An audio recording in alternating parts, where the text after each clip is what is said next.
Among very few things, hair is just one of those things that men actually give a shit about, alright? We love our hair, we fucking cherish this shit, alongside with our physiques, of course. And, well, it hurts when you're fucking losing it. Now, I'm 16 and dealing with hair loss. I'm sure if you're watching this, it's the same for you. I've been dealing with this stuff for a very long time. I've had a Norwood 2 for as long as I can remember. If you don't know what a Norwood is, it's basically just how much your hairline is recessed. I am sort of going up to a Norwood 3 right now. Sort of. Still at a Norwood 3 on my right side, on my left side, and a 2 on my right. Still trying to fix it though. If you look closely, you can see that I have some baby hairs growing, which is a good fucking sign. Now, hair regrowth. How did I grow my fallen hair back again?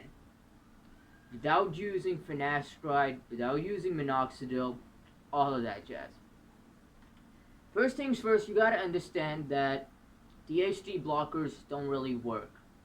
They're kind of bullshit because DHT is a super hormone that you need to develop your bones, and you need it for your health and for all sorts of reasons. Now, what's most attractive in a man? Is it his hair? Is it his skin? Is it the color of his skin? No. It is his face's bone structure. For example, Jason Statham or Jeremy Meeks. They're bald guys, but their bone structure is fucking killer. You get that from DHT. So don't go into DHT blockers, man. They're a fucking scam. They'll ruin your health. But for hair loss, the number one thing that I can recommend to you is microneedling or using a derma roller, something that I use myself. Now, this isn't a overnight fix, and unlike minoxidil, you won't have to do it every day. It kind of works the same way as healing a fracture, for example. So whenever somebody has a fracture, I had one in my inner thigh, so I kind of know about this through personal experience. Whilst healing that fracture, your body sends a lot of blood flow over to it, and as such, a lot of hair grows near that area. So luckily, it was in my inner thigh, so it didn't have to show that stuff out. But I'm sure you've seen it on TikTok. Women with outlandishly hairy legs. That's how it happens. And there was this other story back in the day that I heard of a man who dropped boiling water on his head. But after a couple of months, he also regrew some of his lost hair. Not from the boiling water, but he was bald before, but then hair started growing out again. All comes back to the point of progressively overloading your muscles. I have talked to death about this stuff, but your body works like that. Your body works through progressive overload, getting destroyed only a little to then heal back up stronger and better. Blood flow is the name of the game here again. So if you can't manage something like massaging your head daily, then do that. It also helps as long as you can get some blood flow in there. Wanna hang upside down, that also helps. But blood flow is the name of the game here. Alright? And I find microneedling to be the best because I don't have to do it every single day. Now with this, there is a certain way to do it. At first, you're gonna want to buy a derma roller that is around 0.25 millimeters in needle length. You're gonna use that twice per week for a month or two. Then you're gonna throw that out, switch that off, increase the resistance up to a 0.5. Use that for a month or two, once a week. Then you're gonna build up to 1 millimeter use that for a month or two, and use that every 2 weeks.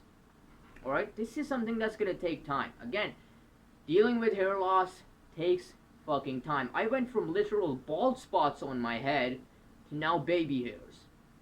It took me a year to get to this point. And of course, like with everything else, it will take time for you to actually get consistent with it. You will miss a couple of days, but hey, it's all about getting back into the groove. Getting back into the groove, progressively overloading your previous record. Talk to death about that stuff. Now, you'll use the 1 millimeter one for a couple of months, every 2 weeks. After which, you'll switch over to something that I am using right now, which is a 1.5 millimeter one. I do not recommend that you go above this length of microneedles, of the dermal roller per se. Now, I'm using this every 2 months.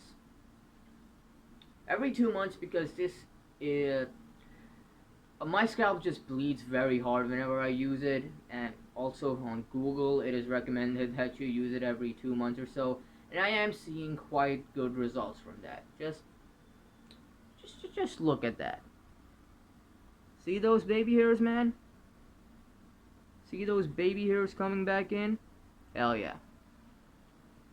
This is quite worth it in and of itself. Now let's talk about something else. Something else that is equally as important, if not more important than microneedling itself. Your sleep and your cortisol levels and your testosterone. Now, as you increase your testosterone, your cortisol level goes down. And cortisol is the killer of your hair. Never forget that. How does your cortisol level go up? How does your testosterone go down?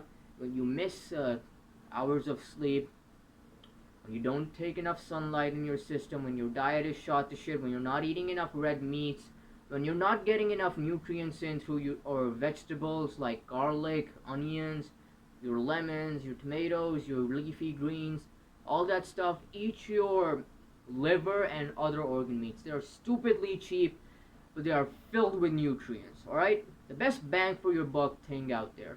Also engage in competition, increase your testosterone, talk to people, improve your social skills.